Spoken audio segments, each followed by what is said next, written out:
Good afternoon. It's Thursday, the 19th of November 2015, just after 1 o'clock. Welcome to UK Column News. I'm your host this afternoon, Brian Gerrish. With me in the studio, Mike Robinson. And we're going to be joined by live Skype link by John Hurst from the British Constitution Group. And John will be giving us an update to the Thomas Crawford affair, the mortgage case, and Tom Crawford appearing in court. But before we get there, what's been happening with the weather? Well, the report is pretty gloomy because it's raining in London, where John Hurst is at the moment. It's raining in Norfolk, Brighton, Plymouth, Manchester. It's not looking too good. We like it that way, so keep smiling. Well, let's just have a look at a couple of the reports of the John Crawford case. We've got BBC Nottingham here. It says, it says nothing really, because at the time, Mr. Crawford was fighting eviction from his house. This is after a mortgage scam. The BBC reported not one shred of serious journalism investigation into the case, or indeed the fraud committed within the courts handling the case.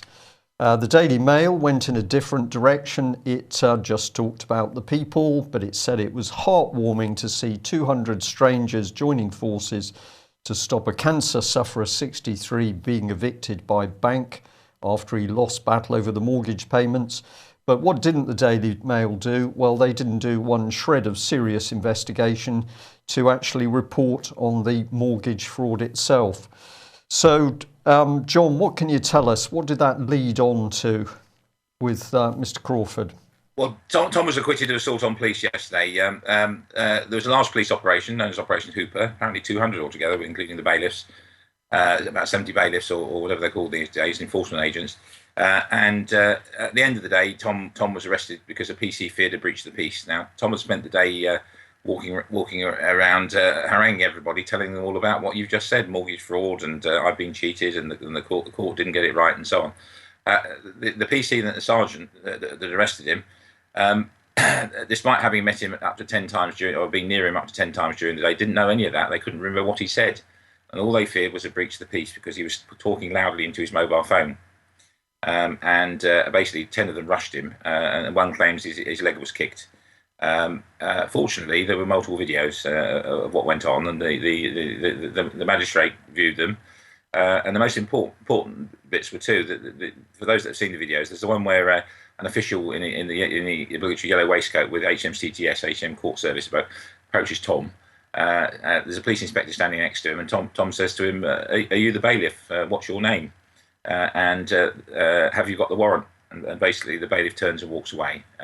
And Tom says to the inspector, "Look, he's committing a crime. You're arresting him." What Tom's referring to is there's a recent Act of Parliament that clarifies that before a property can be seized, or after a property can be seized, the occupier or the owner must be shown identification for the person that did it and the warrant. And of course that didn't happen.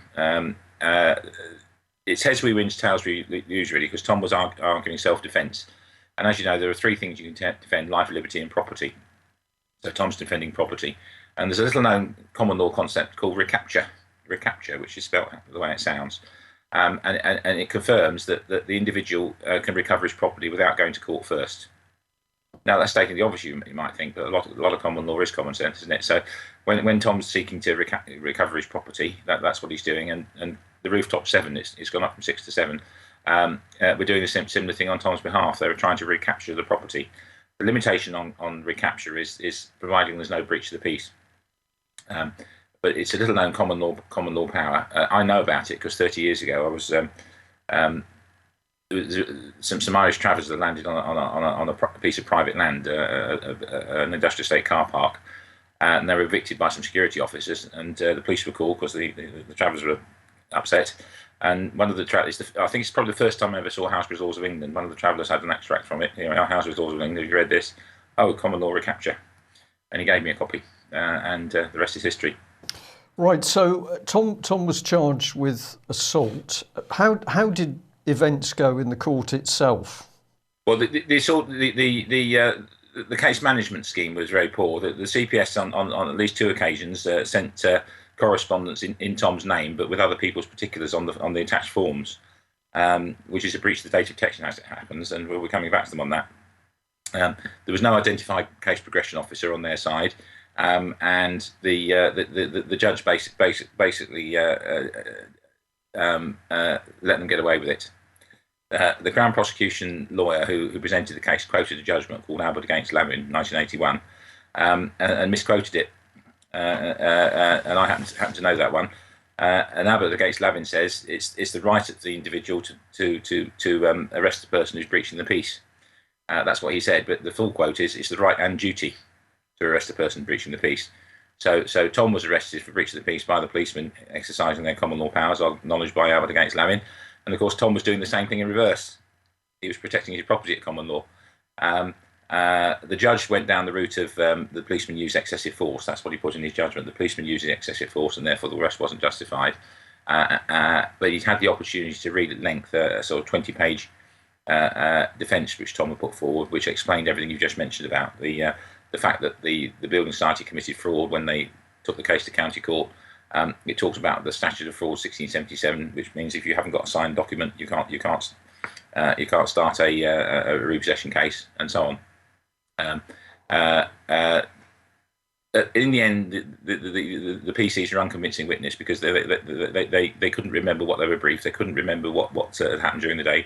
They couldn't hear what Tom was saying. It's just that he was talking in a loud voice the moment before he was arrested, and they feared he was going to cause disorder. And it was all very weak. I'm not sure what Tom wants to do. The individual PCs, I don't blame. I think it's a training issue. But the Chief Constable may have a problem. There's a precedent. About 15 years ago now, police received information that a man with a gun was in a hotel in Brighton somewhere. An armed response crew was dispatched, and they were briefed by a chief inspector. A PC sort of puts in the door of the room where the bad guy is, and the bad guy is in bed naked, leaps up, and the PC shoots him, and he dies.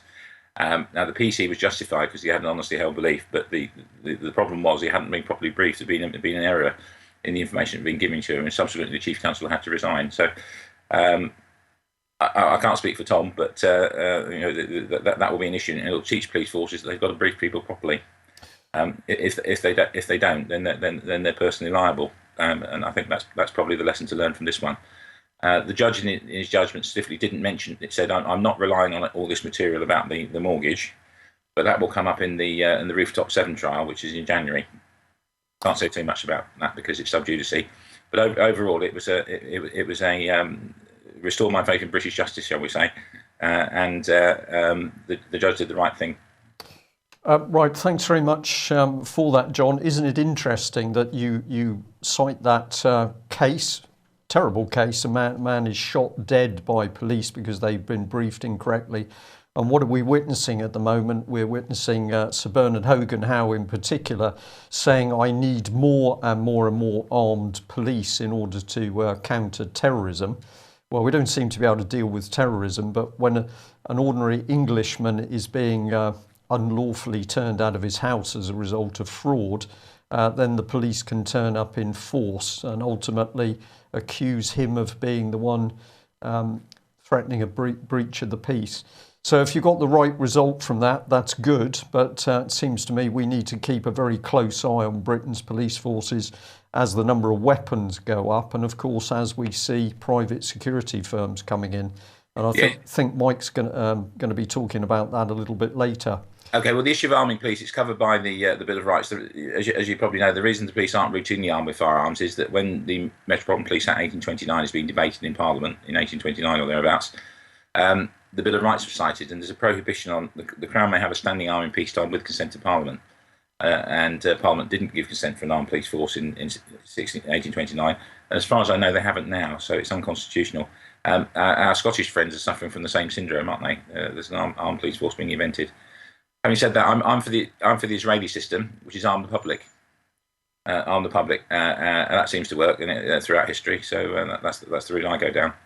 Okay, well, I think personally I'd support that as well. Of course, we're very, very vulnerable by the fact that we're not armed. So if you're listening to today's UK column or watching today's UK column from the United States, hang on to those firearms. Well, John, you've recently been to a conference where the subject was mortgages and, in fact, the mortgage scam, the monetarisation of mortgages. What can you tell us about that meeting? Mike Grant Sinclair, who's a leading sort of researcher on the mortgage scam, the money created out of thin air, Babylonian money, otherwise known as Babylonian money magic, called a conference in Warwick on Saturday. It was short notice, and about 60 people came, but they were all committed activists. And you've probably heard me. There's a theory about the spread of ideas. When you worry about something, the first people you tell are your trusted friends, and if you convince your friend there's a problem, they'll tell others, and eventually you get a positive feedback or a tipping point where everyone takes up the idea, a variation on the 100 monkey idea. Well, that's what happened. We had about 60 activists in a room, and the atmosphere was electric. And Ben Gilroy came. Now I've been aware of Ben Gilroy for some time, but I haven't researched his stuff. But I will do in future, and I commend it to anybody else because he's probably 2 years ahead of us. And one of the most important things I discovered was that Southern Irish judgments can be relied on by the British courts. So you remember we were looking for judgments looking to bring judgments from Northern Ireland across the water. Well, there's another way of doing it. So that's what we're working on now. Mike Grant Sinclair has called another conference in January, and Ben Gilroy will give him the stage for 2 days and spread the word. It's nothing we didn't know, but he's now being successful in the courts there. And we'll be seeking to bring his judgments across here. Right. Okay, thank you very much for that. And just to ask you this question live on air, please answer if you can. If you can't, we'll get it out another way. But a lot of people asking about progress with grand juries. Yes, there's still three. There's one before Luton Court. I'm still waiting for the Luton Magistrates Court. They haven't responded yet. There's the Linda Lewis one. I'm waiting for them to get back to me. I understand they've set up some sort of scheme whereby they're implementing it, but their case was before Swansea. Was it Cardiff or Swansea, Tina?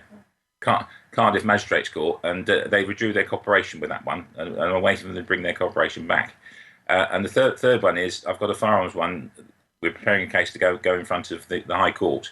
Now, there's a new procedure I wasn't aware of until about 3 months ago. It's called the Voluntary Bill of Indictment. And the Voluntary Bill of Indictment is a power for the Crown Court, a power for the High Court to put the case in front of a criminal pettit jury. So 3 of them are on the go. I did say these things take time, but they're bubbling away in the background. Okay. So 3 of them before the courts as we speak. All right, thank you for that.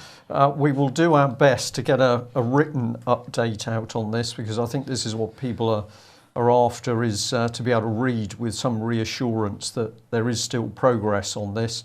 And of course, many people sitting in the wings waiting to see whether they can use grand juries themselves to progress their own cases. If you're new to British Constitution Group, you're new to the UK column, what we're really talking about here is people, ordinary people, taking power back into their own hands by the use of essentially common law. So we are becoming very well aware that the judicial system and the system and justice in UK usurped by people who are themselves criminals. Mike, I believe you've got a couple of questions here for John. Well, first of all, just want to highlight this from 38 Degrees. Today is the day that allegedly millions of voters will drop off the electoral roll because of the change in the rules. And of course, you've got to register as an individual now rather than as a household. So it used to be that one person within a household was responsible for registering all the eligible adults within that household. Now everybody has to register on their own. 38 Degrees very worried that lots and lots of people are going to be dropped off the electoral roll. And I was fascinated because at the bottom of this page here, there's a link to take you to the government website in order to register to vote. The link includes almost like an affiliate link inside it, so that the government knows how many people went to register to vote from the 38 Degrees campaign. But anyway, the reason that they're concerned about this, I think, is because if people aren't registered to vote vote. Of course, the electoral boundaries are just about to be redrawn, and they're concerned that if people aren't on the electoral register, then those boundaries will not be redrawn correctly because they won't have the right demographic information on the database. Now, obviously, people concerned about being registered to vote because of the fact that the government sells that data on to third parties.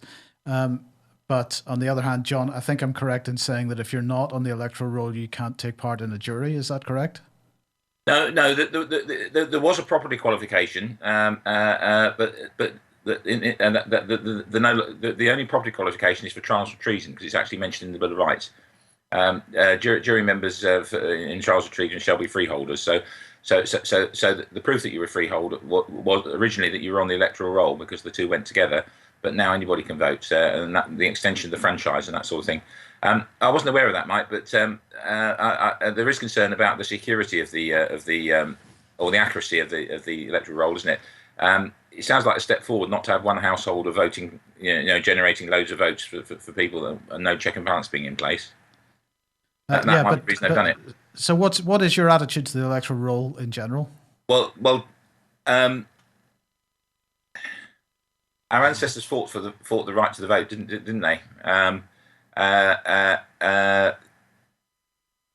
Put you on the spot a bit here. I didn't realise that. Sure, and usually I don't have a strong opinion either way. I'm on it because I was threatened with £1,000 fine. I didn't think it was a fight I wanted to take up. So I'm there under duress.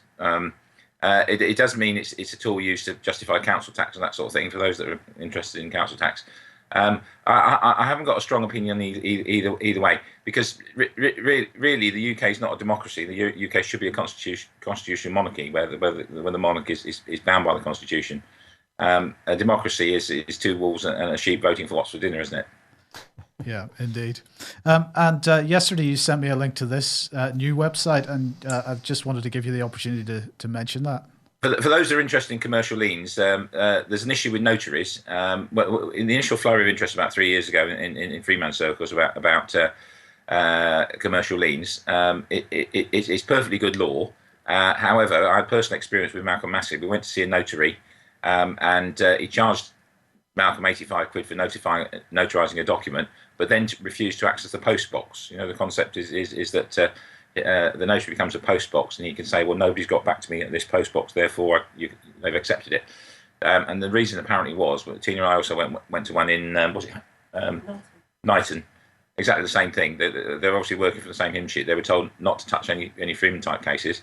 So Dr. Rick is the chap that's organised this website. Is a friend of ours. He's doing it online, and of course this day and age nobody goes and reads newspapers or goes to the libraries and looks at notice boards.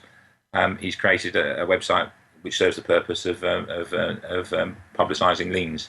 I'm going to put some of mine on there shortly. So that's at publicnoticeuk.com. Yeah, easy to find, and in this day and age, it's I think it's the way to go. It's acknowledged in the Bills of Exchange Act, as you probably know. Two householders can notarise something as well, so there's an alternative. Okay. Well, John, thank you very much for bringing us up to date on that. It's good to see that there is progress, people beavering away to take on the criminal activities of the British government and the so-called British justice system. Actually, to be fair to them, the judge yesterday did his job under heavy scrutiny. Obviously, 15 people or 20 people at the back of the court glaring at him, but he did the right thing. And before we went online, didn't we? You and I, having been in the establishment, we know there are good guys in the establishment, and I think you used the phrase, lots of good guys, not so many brave ones. That's absolutely true. I'm going to stick by my guns, though, and say that the system itself is corrupt. Yes, there are good people inside it, but the big problem at the moment is many are still too scared to speak out. So the more people that come forward, the better it is. Well, we live in troubled times, and of course, at the moment, we are to be vigilant and spying on our neighbours. We're to be fearful because we're all going to die as a result of terrorist attacks, or so David Cameron would have us believe.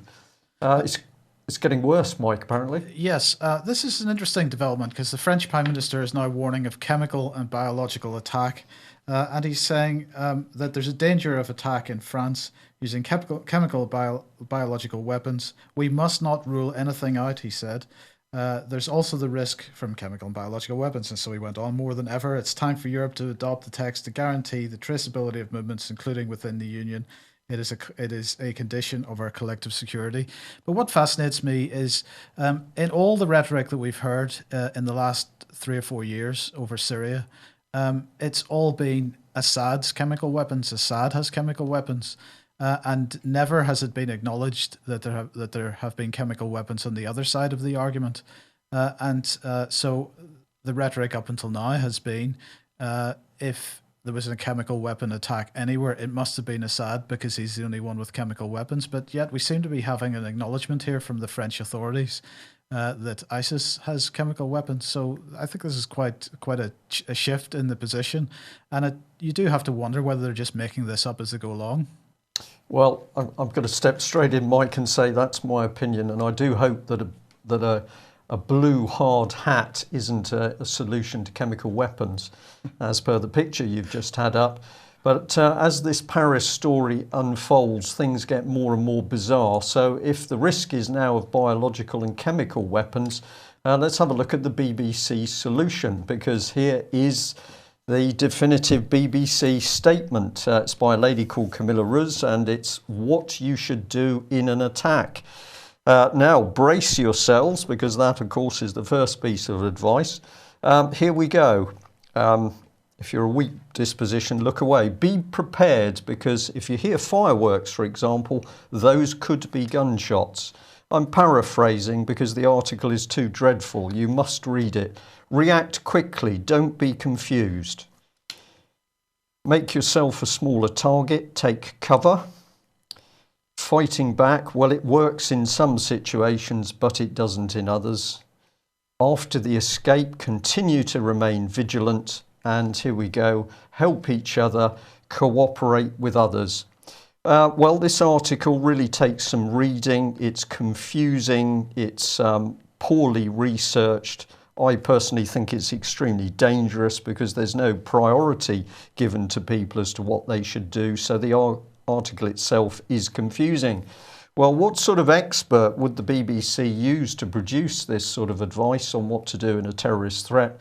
Well, just meet this lady here. Here she is. Here's Camilla. And she states in the video, which I've got on screen, that she was, quote, brought up in a zoo. Well, if you think that's a bit of a joke, it's absolutely true. She was trained as a zoologist, but she's now a BBC journalist advising us on terror. And I'm just going to bring back in here the fact that the advice itself is dangerously confusing and, of course, ends up with the chances of being caught up in a major attack are still low, which surprises me because, of course, the government is telling us that we should be vigilant and watching our neighbours because all of us at some time would appear likely to be caught up in a terrorist attack. Before I give you a couple of words on this, John, I'd thought let's have a look at the lady. Well, here she is. She's very keen on her animals. She would be. She's a trained zoologist.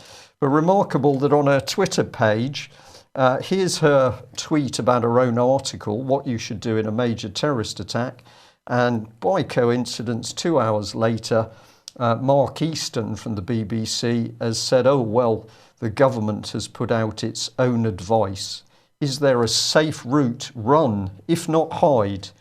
So this sounds like something out of a comedy film. I believe this is because we are being told an absolute pack of lies about terrorism and the terrorist threat.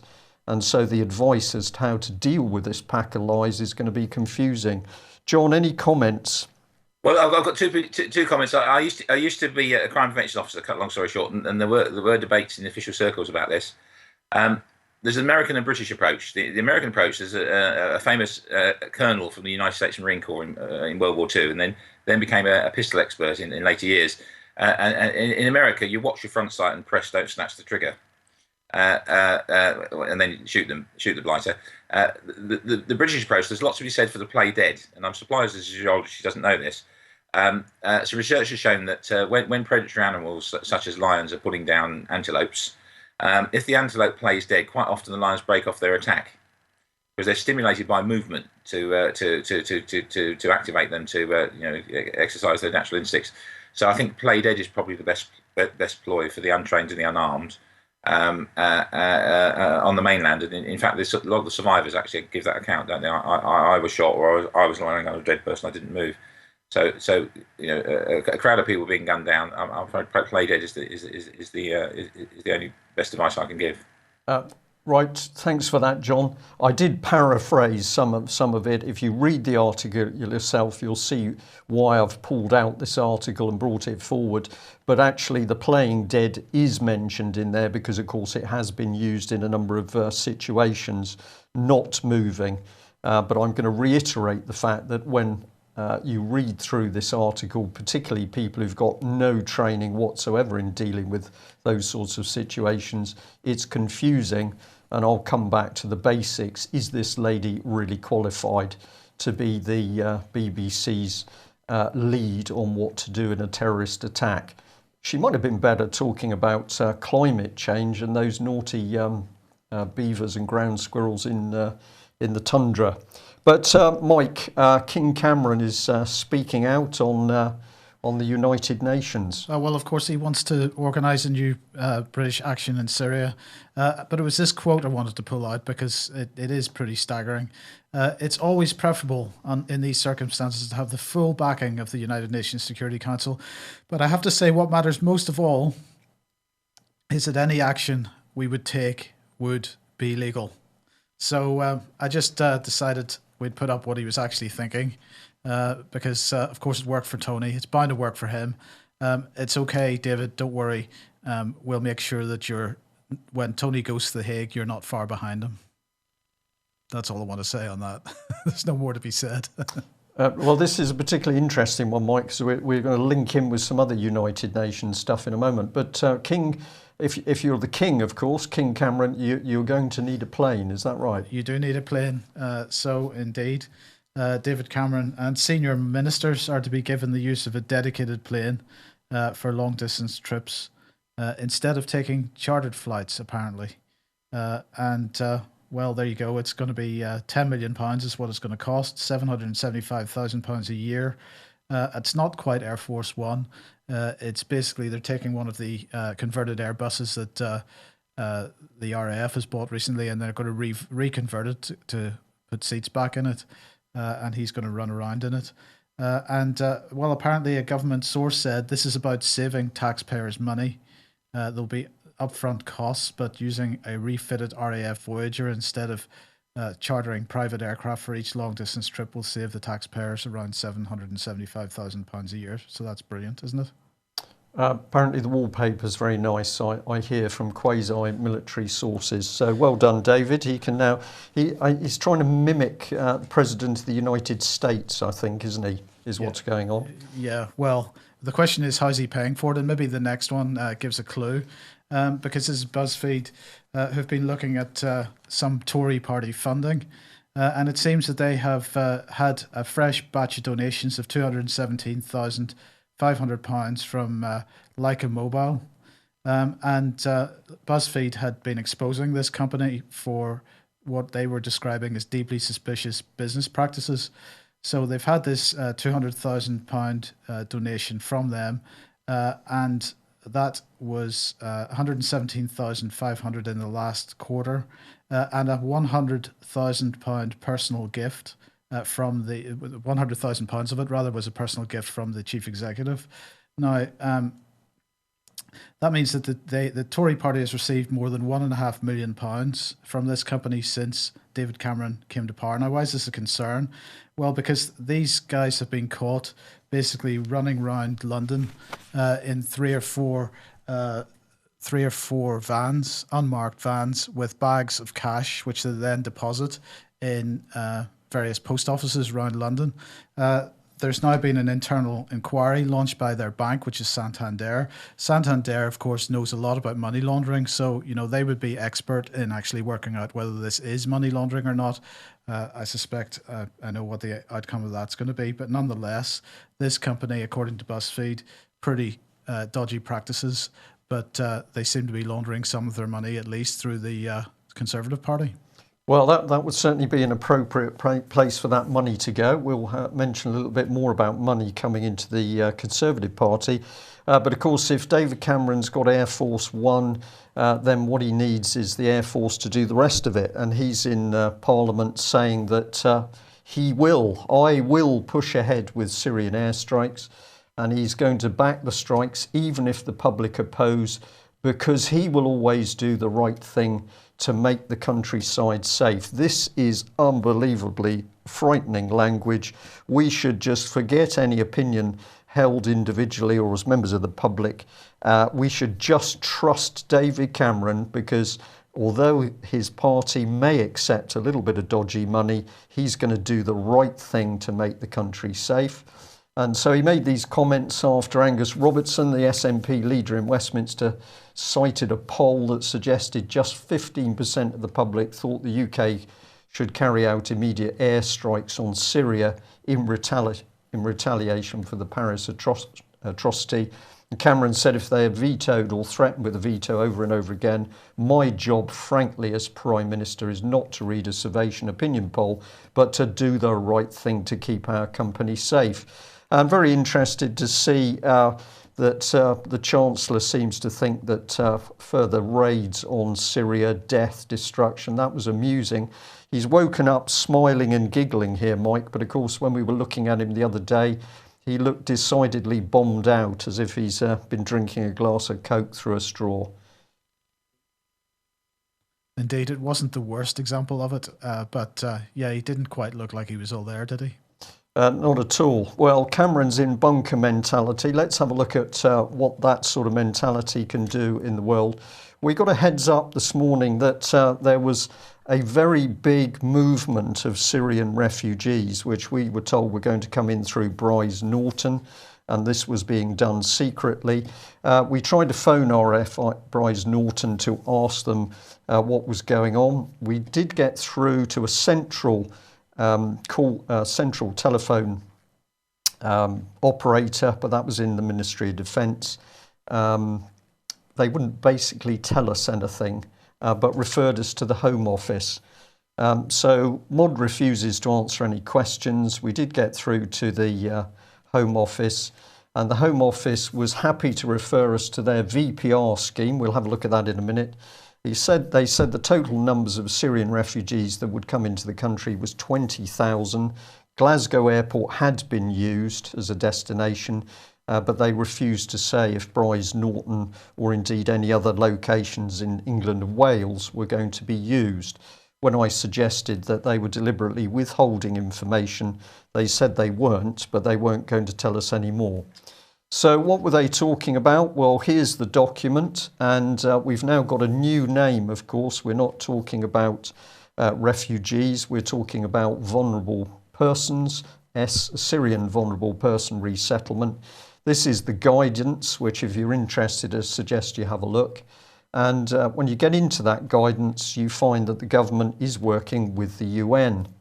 So how does that come together? Well, let's just put the pieces in. Here's David Cameron.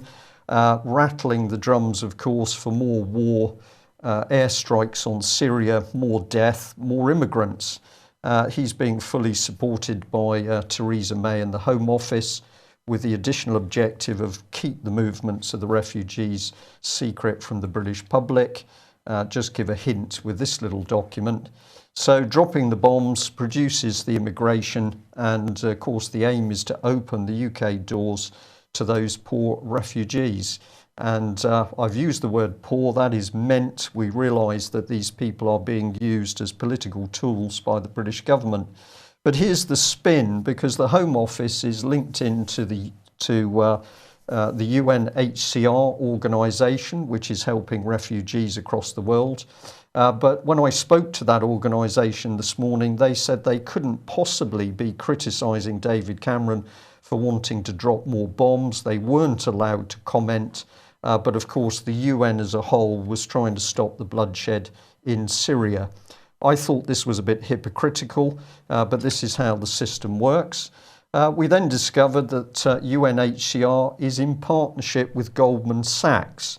That seemed to me to suggest that the very banks who are bankrolling the governments dropping the bombs and munitions are supposedly in partnership to help the poor people who are being displaced from their homeland. This is pretty sick stuff, John.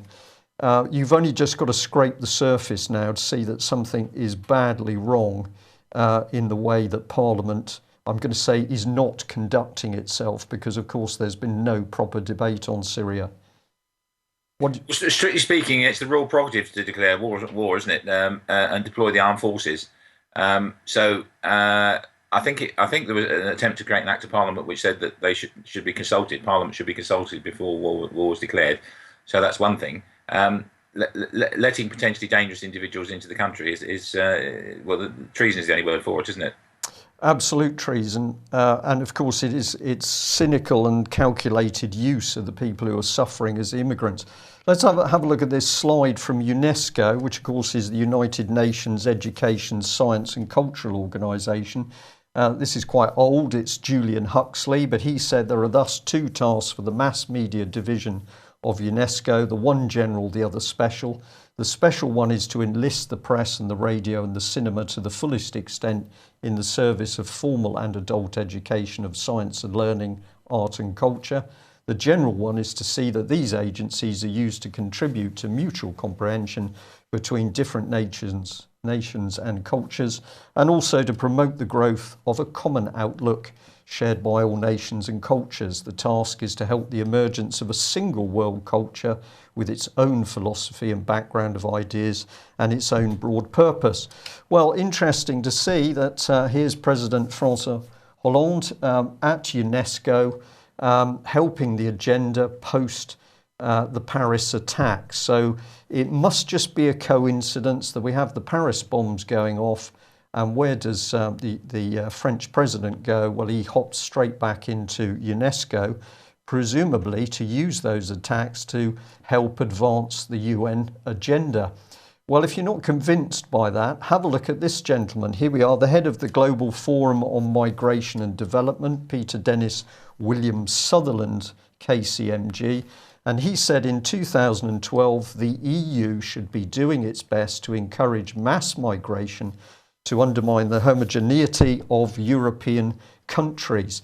So you couldn't get more blunt than that. Here is one of the bigwigs calmly stating we're going to break down nation states. How do you do that? Of course, by creating massive swathes of immigration, displacing people with so-called war violence and so-called terrorism. What sort of man is he? Well, he's a representative for the UN for migration. He's chairman of Goldman Sachs, as you are.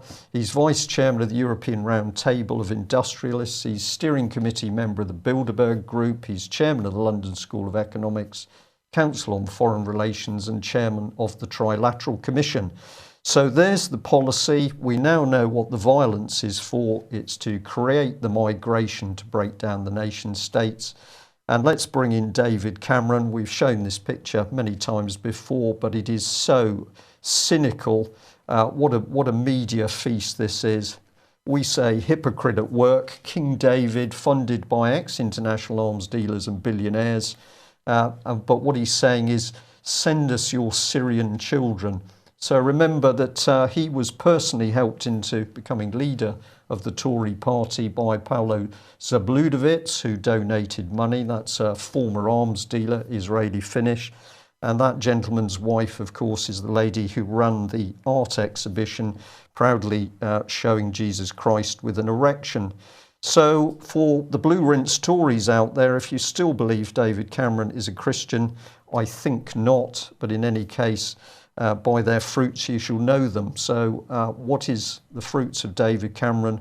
War and destruction. Thank you very much to the local viewer that spotted this one, because we've got HMS Defender. I nearly said the Type 45 frigate of the Royal Navy, but they do have a few more.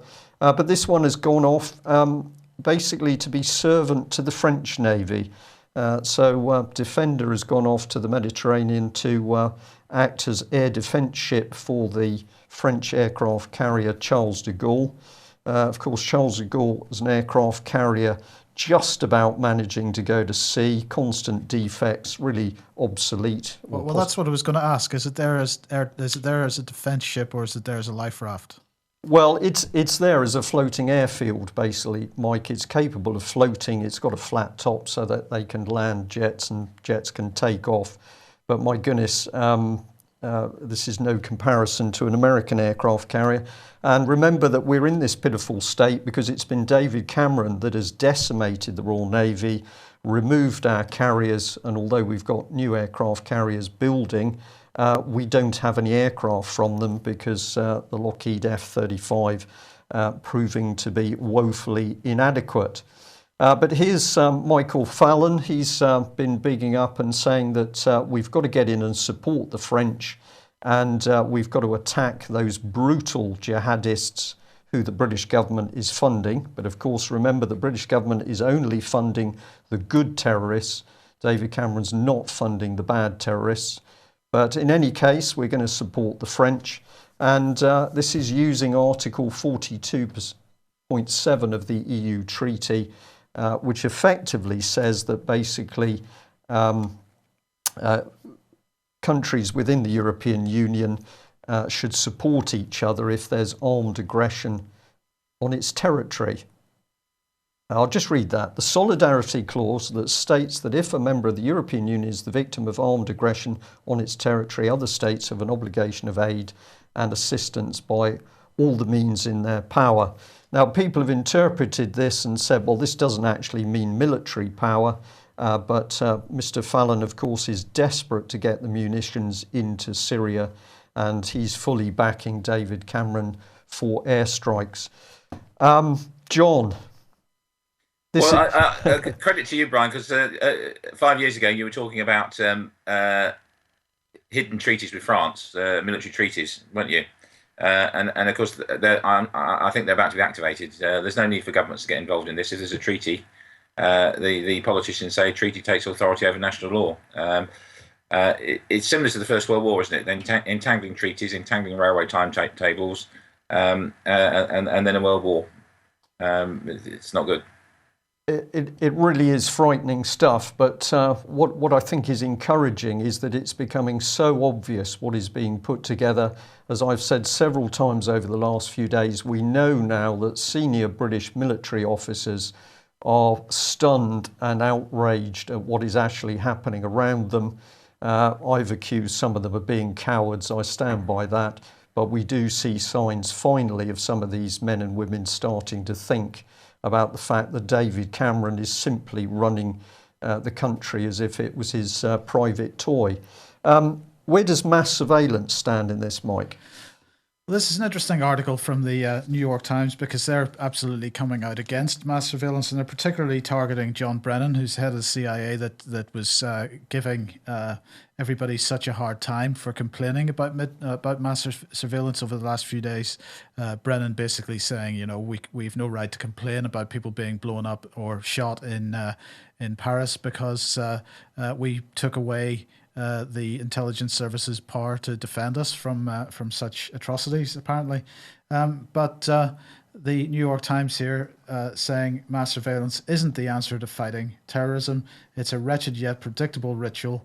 After each new terrorist attack, certain politicians and government officials waste no time in exploiting the tragedy for their own ends.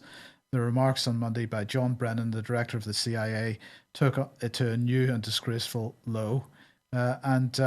So it's good to see at least one mainstream outlet writing an opinion piece by their editorial team that falls on the right side of this argument, I think.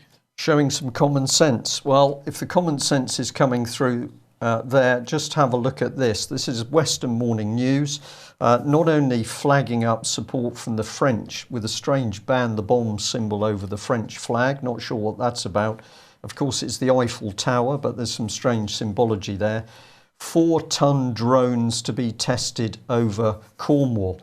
What we are seeing here is the development of a pan-EU drone base from the extensive Newquay Airport, as it now is, runway. This is one of the largest runway in Europe, and of course at the tip of Cornwall it's effectively isolated.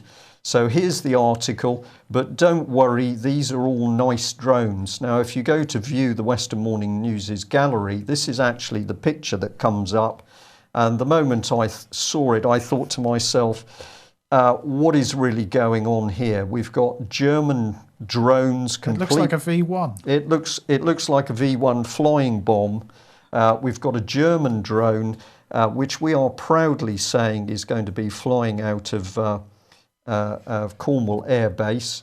And if you read the article, these are the sort of statistics. It's estimated there could be around 24 drones, which can be up to 15 meters. I'm not sure what that is in real length. I think that's about 40 feet probably, taking off and landing every day by 2030, some 6,000 drone movements a year. And let's look at this for sheer nonsense. Cornwall Councillor John Fitter said people were relaxed about the plans. People know about the drones, they're proven. No one can say there will never be a situation, but I'm confident they'll be just as safe as a plane with a pilot at the joystick. The only people who have had a moan are the general aviation community, worried they will be impeded.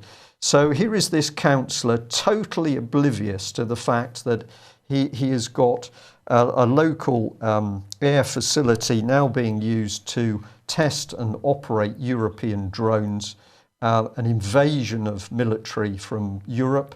And of course it was Nick Green who originally pointed out that the French had got French army units embedded in the St Morgan facility, and they've been there for several years. What is also special about that particular base is the underground bunkers and the control centre facilities there. So I'm going to say, Mike, I think this is extremely sinister. And of course, there are some reports saying that drones have been used in the Paris skies with the intent of monitoring, of course, for so-called terrorists. Are we going to get to the situation where David Cameron calmly says in the morning that he wants this list of people taken out and off go the drones over the skies of London and Cornwall to do it? I think we're getting very close. Possibly. Well, we've mentioned the police. We've got the hype on the terrorism and dealing with terrorism. Somebody pointed out that this radio station has got an extremely good interview with the daughter of murder victim Mohammed Salim. This man murdered with right-wing circumstances in 2013. But the point being made here is that the police seemed unable to cope with the circumstances around this, and taking on board John Hurst's comments that not all police men and women are bad. I certainly don't think that's the case, but I think we do need to be looking at how capable our police are at doing their normal policing job, and in particular protecting us against people who are dangerous. So if you haven't come across this one before, you might like to visit and have a look. But we shouldn't worry about the police, Mike, should we? Because it's all going to be privatised.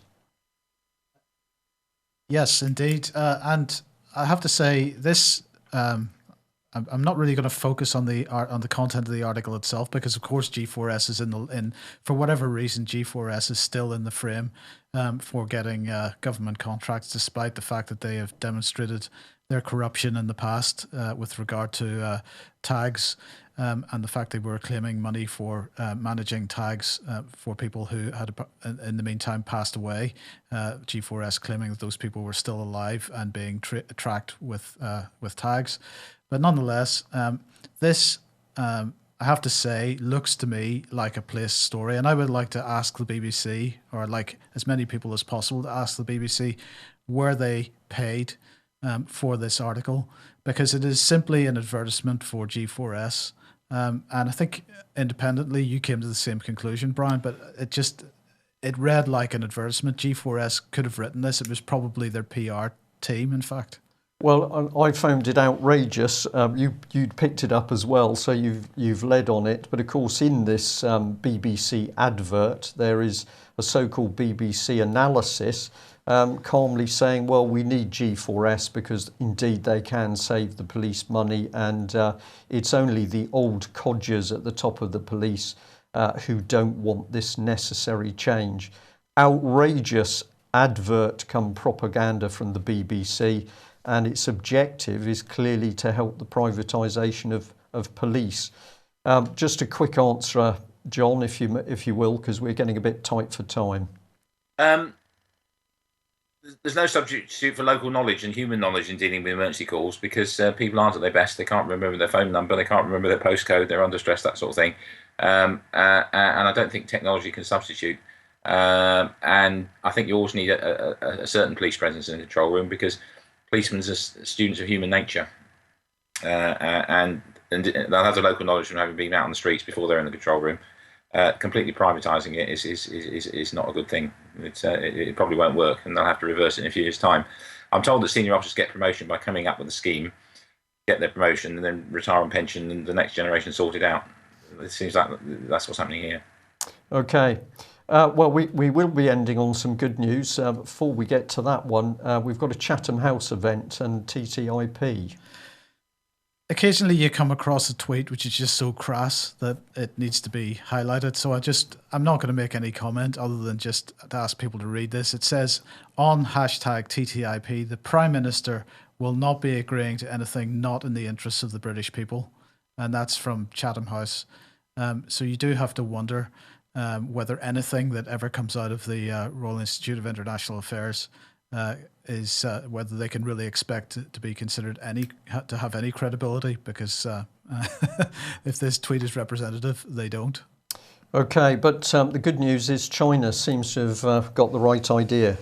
Yes, indeed, because Bloomberg here reporting that Wall Street, City of London, pretty upset about the fact that China is cracking down on corruption in the financial sector. Now, of course, China has been suffering on the financial sector with their stock market recently, and there's been quite a bit of rumour about external influence in that, and it seems that they are cracking down. So Bloomberg is saying the high drama highway arrest of a prominent hedge fund manager, seizures of computers and phones at Chinese mutual funds, the investigations of the president of CITIC Securities Company and at least 6 other employees now add the probe of China's former gatekeeper of the IPO process himself. The arrests or investigations targeting the finance industry in the aftermath of China's summer market crash have intensified in recent weeks, creating a climate of fear amongst China's financial firms and chilling their investment strategies. So 16 people arrested so far, including Zhu Zhang, the manager of Zexi Investment, and this is known as Chinese #1 hedge fund. So the Chinese cracking down on this type of speculative activity, which is really affecting them internationally, and glad to see at least one country in the world taking no nonsense from these types of people. Oh. Okay, well, I've popped it in a bit quickly there, but encourage people who haven't yet seen it to watch our news from yesterday. The thing on the right of your screen there is one of Britain's new paramilitary police officers. It's not a bug or something out of Star Wars, apparently. That is a policeman or woman under all of that costume. But in the news from yesterday, some very serious analysis of what's going on around the Paris terror attack, what our security forces have been up to, and what's actually happening in Europe as a result. So if you haven't seen that, please have a look. And thank you to all the people who've contacted us to tell us we're doing a good job. To end on the cheery note, we've shown this before, but we do like it, of course. GCHQ watching us, watching them, watching us, I think is how it works. So if you're there in GCHQ, I hope you've enjoyed today's UK column. I was sorry that nobody in your media department was able to tell us yesterday why Turkey Fox News, the Israelis and others were warning of the Paris attacks as far back as September, but GCHQ with 1.55 billion of public funding just didn't seem to know. Maybe too much time watching the UK column by your desk officers. So if you like what UK column does, you like to support us, please consider taking out a membership or making a donation. Before we go, John, thank you very much for joining us. Please keep us up to date with the grand juries and the progress of the Rooftop 6. Is it still to go through court? Well, it's 7 now, actually, because Tom's son Craig was added to the list for throwing a pack of sandwiches onto the roof. He was obviously he joined the conspiracy by doing that. That was probably chemical warfare, act of terrorism, I think. On that happy note, we'll leave you. We'll be back same time tomorrow for more reporting on what's really happening in UK. Bye-bye.